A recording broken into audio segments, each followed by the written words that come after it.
Hello and welcome to Settings. This will be a video showing what I know about ASF micro, so T3 air.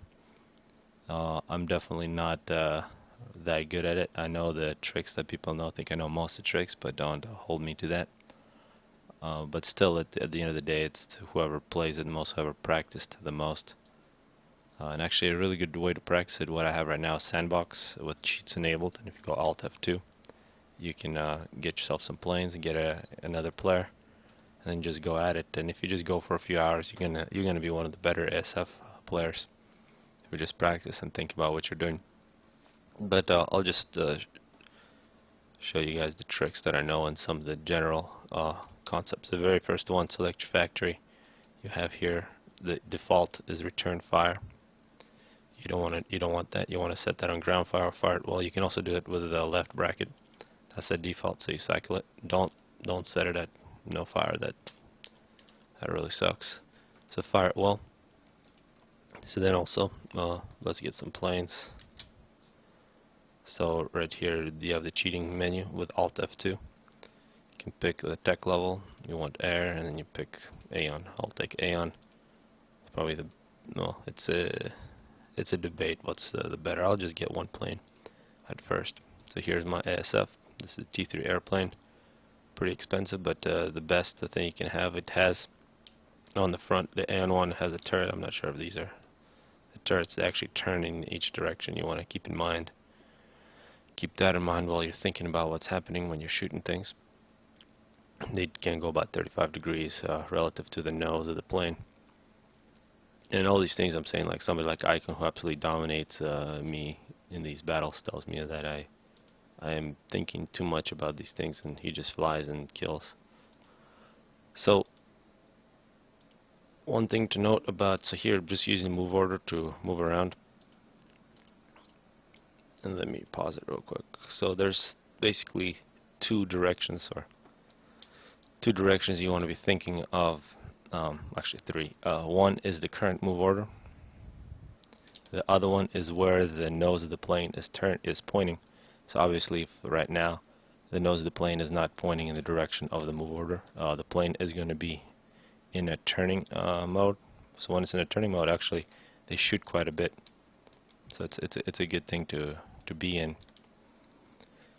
And of course, while you're turning, you're doing a maneuver, and you want to be able to turn as well as possible. So those two things. If they're aligned, the plane actually speeds up, and you can tell whether or not somebody, like both your planes and your enemy's planes, are in a turning mode or flying straight, just by the speed of the plane if you pay attention. And of course, the third direction is your new move order. So looking at the direction of the plane is pointing, you can imagine two semi circles. One is in the direction of your new move order relative to the nose of the plane.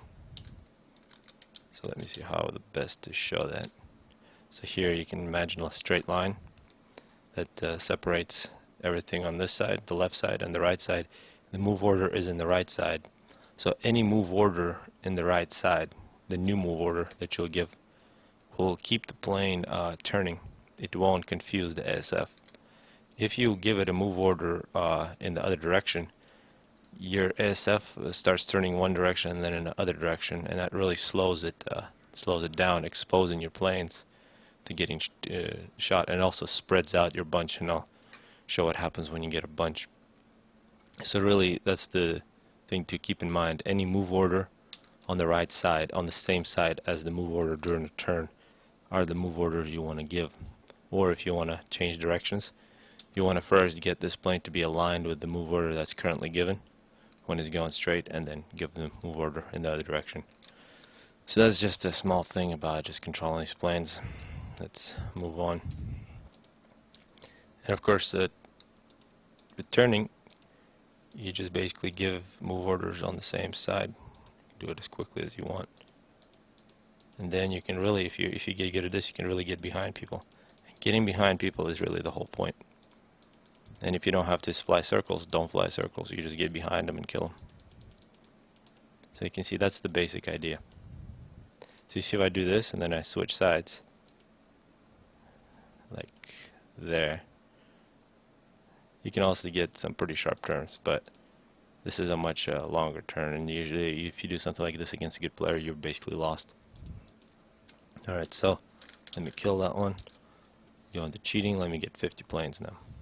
So when you get 50 planes, it's much more important. Where the heck are my planes?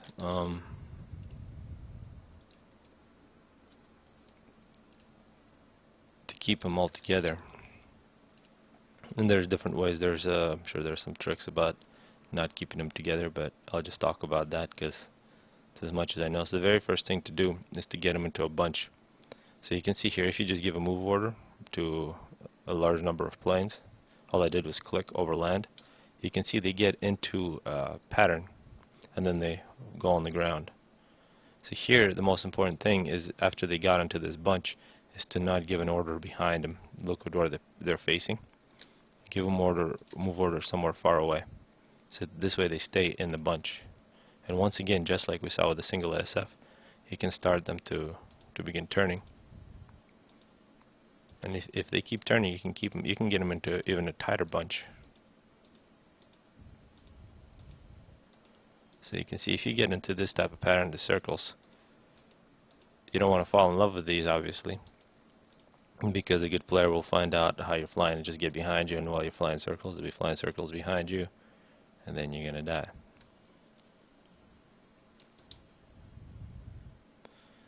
But really, the keeping your planes together like this is one of the first important things. This is before the battle even happens.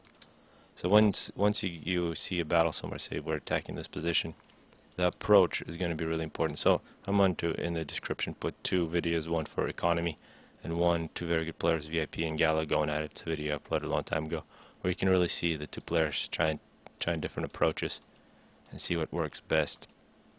And when I mean approaches, they're doing this and then they try to attack each other. So that initial shots is really crucial when you have these similar numbers. Of course, economy is also important. If you have twice as many planes and you know what you're doing, just putting them at fire, well, you're probably going to win. So I guess another thing about the move orders, see where we're going in circles, is how close to give the move order. So you don't want to get, just want to stress this, don't want to fall in love with this. If you're just seeing another blob of planes, you just give a move order in order to get behind it, whatever that may be. But if you get into this chasing match, some questions are how far away to give the move order. So the further away you give the move order, the more similar it is to every single plane. If you give a move order really close, that move order is very different for all the different planes, and that could confuse them. And some of them will be turning one direction, some will be turning in another direction. But if you give a move order far away, and here you can see,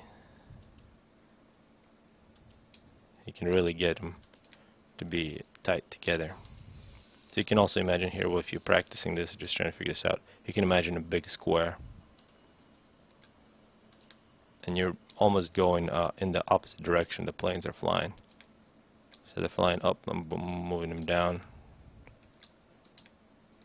So trying out all these things, and then one thing you can try doing is to get something like an obstacle course if you want it, so you can see how tight now they are after flying in circles for a little while. If you want to get them through these, I want to do a sharp turn around that mass extractor and flying here, and then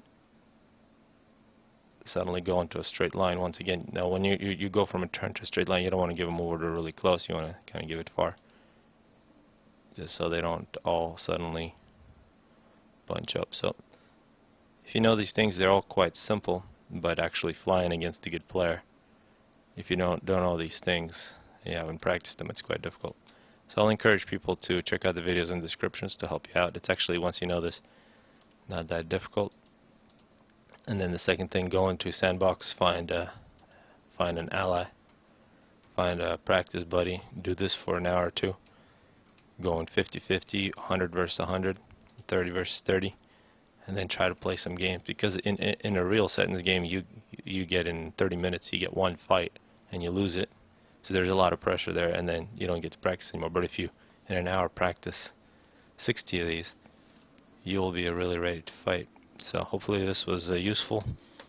I don't think there's much more to this. I know some people think that this is all kind of crazy, looking at the really good players, but it's really just experience and setting your planes on fire well, getting them together, and being able to fly circles. But even besides circles, just moving behind your enemy, however you gotta do that. Alright, so hopefully it was useful.